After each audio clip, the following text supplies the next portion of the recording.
Nothing, right? Yeah. Nothing. Oh, you're dirty. Must be you were in the water, huh? You're dirty. Must be you were in the water, huh? Yeah. It is another beautiful January day here on the farm, or homestead, or whatever you want to call it. Slowly turning into a farm. This is January. Technically for another, 2 days? But it's still January, and you can stand out here in practically a t-shirt, and boy, she's literally eating a whole deer. That's not a joke. And she's slowly eating away at its tail and things like that. But anyway, so yeah, it is a unseasonably warm January. We had this real cold 2 weeks, and then it's warmed up quite a bit. And so we're actually going to be hitting, I think, mid-40s by the end of this week. And then it's supposed to get cold again, which is fine. We've been spoiled with not only not having any snow, but warmer than normal temperatures. Is that tail good? Oh yeah, just love that crunch. You're weird. So anyway, things are a mess right now, of course. I still have a whole bunch of wood over there that I need to split. All that wood needs to be split. Got the log splitter out there. Lots of wood there that I need to split. There's a whole bunch of wood. I know you can't see it. There's a bunch of wood down there I need to split. There's a bunch of wood over there I need to split. Got a lot of wood I need to split. Got probably 2 face cord in the basement right now split so we can heat the house. But we really haven't been burning that much wood simply because it's been warmer. And that's the nice part about it being warmer. Oh, aren't you just having a blast? She loves the snow. Yeah, she's a good dog. She's still kind of a puppy. I think she's a year old, but she still acts like a puppy. And she absolutely loves the snow. She has a lot of fun with the snow. Boy, aren't you having fun? Oh, now we're going after the tail. Oh, no, now we're going after something else. She's fun. So, anyway, it is, it's kind of warm out here. It's kind of weird. It's kind of warm. But we've had a lot of changes to the homestead since the last video that was done. Lots of changes. We've added several animals. We'll probably be adding more animals. And that's kind of what we're doing right now, is slowly adding to our farm. I've got some yard work I need to do. This is all stuff that just the kids bring out and so on, and then they leave it, and it just lays there until I get around to picking it up and things like that. So whatever. But that tractor runs fine. That's got the, that's the M with the 3-point and the front end loader. This tractor here was running perfectly fine. It's the one, of course, that has the chains on it. Was running fine, and discovered that one of the narrow front tires, the tube was blown out in it. So that's why it's only got one front tire right now. And at the same time, I had to replace the starter switch, the foot switch, which is right here. This in here, that's the original, because the guy used to have the switch actually up here instead of the actual foot switch, so he kind of bypassed it. Turns out this positive, whatever, this electrode or whatever they call it that's on the motor, look at that. So I went to disconnect this. I should probably bring those vice grips in before they get all rusty. I went to disconnect this, and then it just kind of just spun right out. And I'm like, geez, oh Pete's. So if you push in real hard while you're trying to do that, you can sort of get it to start, but it just needs a rebuild. This is the old starter that was on the other tractor. I swapped them out. I had the other one rebuilt, and now I need to have this one rebuilt. it's going slower anyway, so it's about time for a rebuild anyway. But we had so much snow, and it was like an icy packed snow. The quad with the plow on the front isn't heavy enough to get all that out of the way. It'll push light snow out of the way just fine. But what I really wanted to do was get the big plow on this thing so that we could get the driveway cleared up. Obviously it's melting away now, so whatever, but I know we're going to get more snow, so I should probably get it done anyway. So I got to get a new tube for that. Darren's going to help me get that changed out. And then I have to have this starter rebuilt, which will probably take about 3 or 4 days. There's a place down the road from us that rebuilds these old starters for a very reasonable price. I had the other one rebuilt. I think it was $40 for them to completely rebuild it. So they do a good job, and so I'm going to take it to them again. But other than that, it runs fine. And so, yeah, I just need to get the plow on it. The plow's somewhere over there, so I just need to get the plow on it, and then I can move all the big snow around. And with the chains on the tires, which is the whole reason I got the chains on it, was so that I would have a better time pushing snow around and wouldn't get stuck. And I was climbing that hill right there with that when it was running, and it was doing just fine. So the chains make a huge difference. They really do. But we're going into the barn now. We're going to go to the right-hand side first. You can probably hear what I'm about to show you. Probably can hear it on both sides now. But this is where the chickens are staying right now. We're not quite done with the chicken coop. That is a spring project we're going to finish up so that we can get all of these birds out of here and into their own coop so we can retake the barn. So I don't remember if we did a video on Coconut. Coconut is a goat that we picked up. She's an Alpine that we picked up at the fair. Well, she wasn't at the fair, but her mom was. So we picked up her mom and we picked up Coconut. And I don't think she's quite a year old now, but she's getting there, and she's getting pretty big. And of course, Strawberry has been here forever. But these two guys here, that's dinner for a while. And that's where I left my gloves. You guys want to come out? This is Wellington, and that's, I don't remember what she calls him, but they have their barbacoa or something, I think. I don't know, I just call them moos.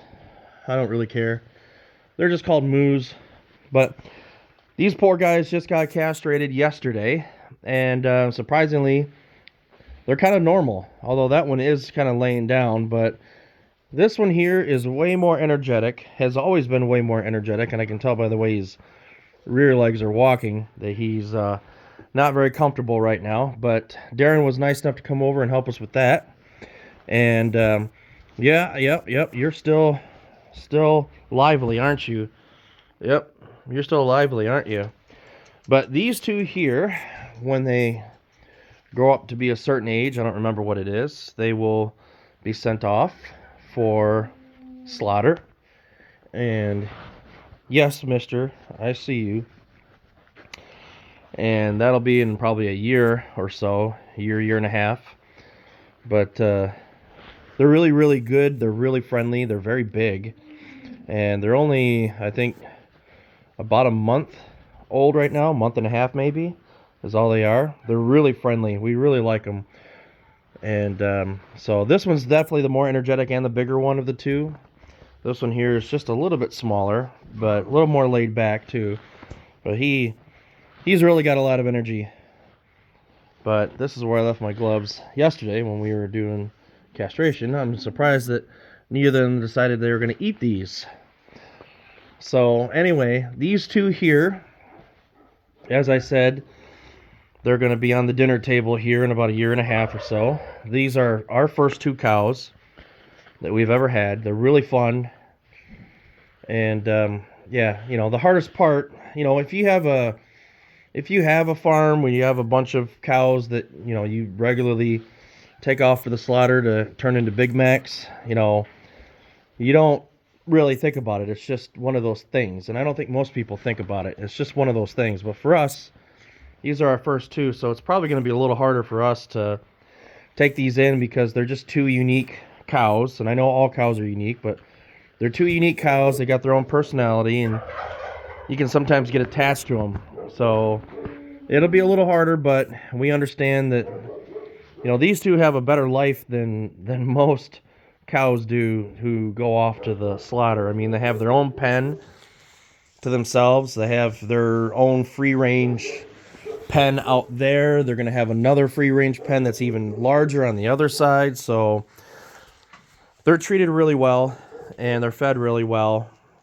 And Darren says that their weight looks awesome. So they're very, very, very well cared for. We definitely enjoy these two. Yum. Oh, my finger tastes great. Yep. What do I got? So, at any rate, they're pretty good. I'm gonna leave the door open so that they can get out and get some exercise. Where did this come from? Huh. So they're afraid of the goats, which is funny because they're already twice the size of the goats at least, and yet they're afraid of them. It's funny how that works. They'll come out though. They'll come out and they'll run out in the pasture. Not much has really changed out here in the pasture because it's kind of muddy. It's not really all that great out here. It's just that it's a weird, I hope things freeze back up because otherwise it's going to be an absolute mess. But that's this side. And then there's Sage. Alright. It'll be so nice when we can get these guys out of here. It'll be nice because then I can actually park the tractors in here. All this wood here is for the chicken coop, for the trusses. It'd be nice to be able to park our tractors and so on in here. Oh. Well, look who's standing out there. Well, you can't see because of the exposure levels. Look who's standing out here. There's the goats. They're in there eating their square bale. Hey, lady. We just picked her up yesterday. Well, 2 days ago. There's Mr. Goat. He's in with the ladies right now. Eventually, we're going to move him back to his own pen. But he's in with the ladies now. Sage, knock it off. And, yeah. This is our new milking cow. I think it's a Holstein.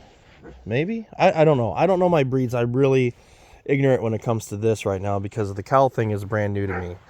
But she's 4 years old, I think. 4 or 5. And she's a 4-H cow. So she's very, very friendly. She likes being around people. But she's a really, really good cow. She's very mild-mannered. She talks a lot. She likes to be around people, so very, very nice. I know she's missing her company, the other cows, but we have, not to say better, I don't want to say that she was mistreated or didn't have as much, but where she came from, there was no barn. There was no coverage at all. She was just basically out in field with the rest of the cows. So now she has her own stall, basically. She has her own place where she can go in and stay warm or stay out of the elements or whatever. And, you know, she does really, really well. So she's normally in there with the cow or with the goats, but right now she's out and about. And, man, these strings. I'm going to have to get something to scoop all that out. But, so, yeah, this is our milking cow. She is pregnant. She's due, I think, in May. So we haven't quite decided what we're going to do as far as if we're going to keep. If it's a male or bull or whatever you want to call it, then, you know, we might keep it around for either food or something else. But, you know, males tend to be a bit more aggressive. The bulls tend to be more aggressive, just like any other hoofed animal, I guess you could call it, like goats. They tend to be a little bit more aggressive, so they're harder to handle, and some can be really mean. So, especially when the ladies are in heat. So I'm not really sure what we're gonna do. I was told that they have yellow fat, so if we decide to eat them, then they have yellow fat, which is a little bit different. But, you know, we haven't, I mean, this is a ways away. We got some time to decide, so it's not really a big deal right now.